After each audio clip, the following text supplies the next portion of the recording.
अफरीदी साहब का mic on कर दीजिए। शुक्रिया मोहतरमा चेयरपर्सन साहब। मैं एक गुजारिश करता चलूं कि ये मेंबराने फाटा जो है इसको इस तरह ट्रीट ना करे। वहाँ पे हालात कुछ और है और बंदोबस्त इलाकों में और दीगर सूबों में जो हालात हैं वो फाटा के हालात मुख्तलिफ है। वहाँ पे हमारा हक बनता है कि अपने इलाके की नुमाइंदगी करे।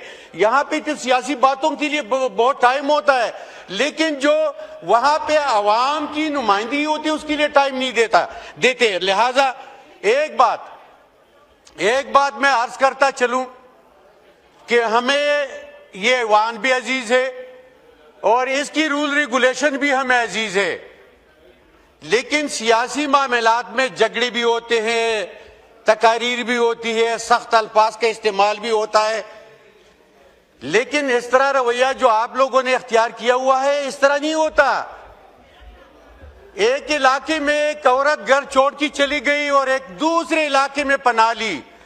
मोहतरमा मेरी थोड़ा सा तवज्जो दे।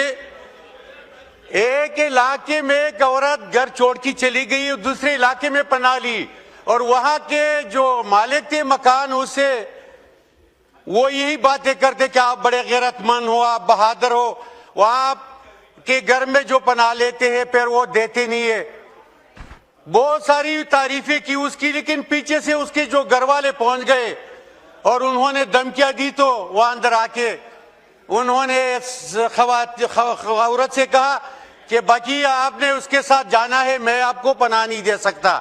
बड़ी मिन्नती की, लेकिन उन्होंने कहा नहीं आपने इसके साथ जाना है। तो औरत कहने लगी कि मैंने जो काम किया है इससे पहले बहुत सारे खवातीन ने किया है, लेकिन जो आप कर रहे हो इससे पहले किसी ने नहीं किया। लिहाजा मैं हुकूमत से यही बात करता हूं, आप किस तरह रूल ऑफ लॉ की बात करते हो, किस तरह इस पार्लियामेंट की बात करते हो इस्लाम में और शरीयत में। लिहाजा आप लोग जो कर रहे हो इससे पहले किसी ने नहीं किया। अब बात सुने कि हमने कितना बर्दाश्त किया। यहाँ पे आईन तोड़ा गया, यहाँ पे कानून साजी हुई, यहाँ पे अपने मफादात के लिए सब कुछ हुआ, लेकिन हम ऐसे वाहन का हिस्सा बने रहे। लिहाजा मैं एक बात करूं कि मेरे हल्के में आप लास्ट इसको वाइंड अप कर दीजिए। मेरी बात सुने। शुक्रिया। लिहाजा हमने गुनाह किया है। हमने एक बार नहीं कई बार ये इलाका छोड़ के अमन के लिए नकल मकानी कर गए हैं। हमने इस अमन के लिए कुर्बानी